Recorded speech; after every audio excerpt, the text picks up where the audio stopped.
Hello everyone, this is Godzilla 2007 and welcome back to another video. And this will be another, we'll be talking about some things about Godzilla Monster Planet.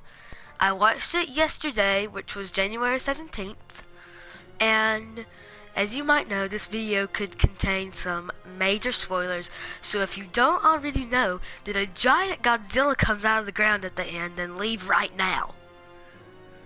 Okay. So, just as last time, there will be some gameplay in the background. I still have not figured out why these are not showing up, but they are not.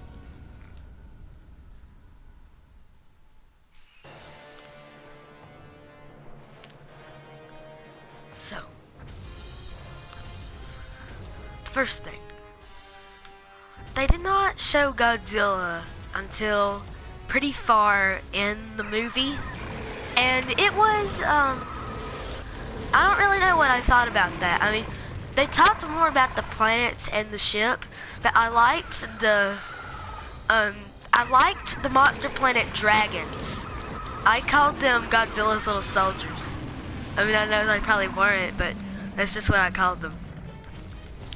So, Godzilla's little soldiers weren't really as powerful as they looked. They looked like they'd be way more resistant to at least machine gun fire than they were. But it was a very good movie. I really liked it. And I cannot wait until the next one. And I like that they have brought back Mechagodzilla. I like that they have brought that back.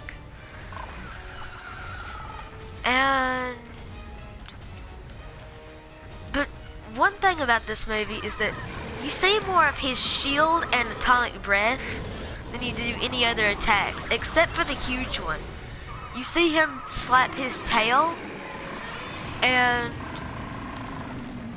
well, yes, you see him slap his tail, but the other one, the one that they were fighting for just the regular part of the movie, the one that they were fighting for that part, he only attacked with atomic breath. Like, I mean, one of the speeder bikes, or whatever you want to call them, did run into his hand at one point, but that wasn't because he put his hand there. They just ran into his hand. But I am very excited for the giant Godzilla. I think that'll be really awesome. And the chart, I want to talk about the chart again, was not what I thought it was. I thought that he had gotten bigger, but apparently the two different Godzillas. I'm still not sure how that one's smaller than 1998 Godzilla though. He doesn't look smaller than him. Because on the chart, I think it showed him as smaller than 1998.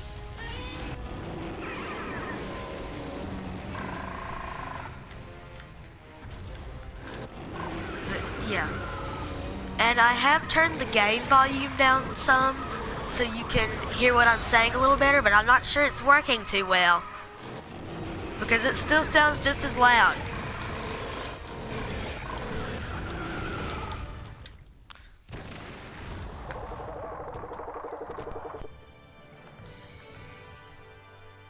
This for some of the movie, I wasn't really sure what was going on for part of it. Like the part where the ship exploded, not the big ship, the little one that came out of the big one. I'm not sure why it exploded. I mean, what happened? They never explain why, do they? And if they did, I didn't hear it.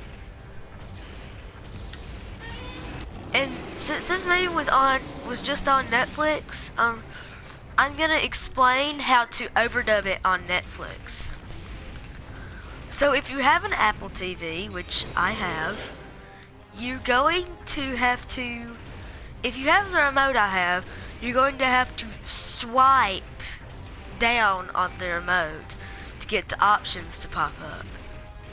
And you're going to see, I think one of them is information, Second one is subtitles, and then there's audio. If you want the overdub, you're gonna have to go to audio. And then after you turn on the English overdub, you're going to have to go to subtitles and select the off on subtitles, because it automatically turns on subtitles. So you have to turn them off. Of course, that is just like any Godzilla movie. But one thing on Netflix is it's showing this movie as part 1, episode 1. And it doesn't really make sense to me why they did that. They might count, what they might be doing is they might be counting each of the movies an episode somehow.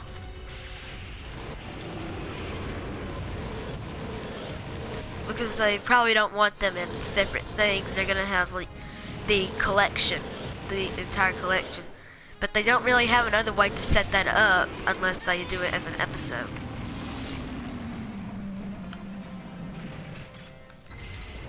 But yeah, overall, the movie was great. I'm not sure it's the best one. I still think Shin Godzilla is the best. But it was honestly kind of like they crossed over Star Trek, Star Wars, and Godzilla all in one.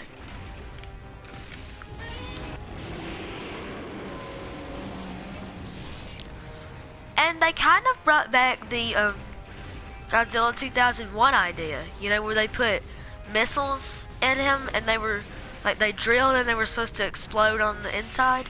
That's kind of what they did in this one too. So yeah, they've brought several different things from movies in, and that scene where they're showing the different monsters, I'm pretty sure they might have used all of the monsters created in Toho. I'm pretty sure. Except for a few they might not have included. I did not see Hedorah. I didn't see Biollante either, but I saw Kamacuras, if that's... whatever the mantis is, I saw it, and I saw some more, and he had the roar of Godzilla 2000, like the Millennium Godzilla. He had his roar. But anyways, at the end is just really confusing. There's a post-credit scene at the end. It is the most confusing post-credit scene I've ever seen. But anyway, this concludes the review on Godzilla, Planet of the Monsters, or Godzilla Monster Planet, or the Japanese, how you say it in Japanese. Yes. Okay, so this is the end of the video, and I will see you all in the next video. Goodbye.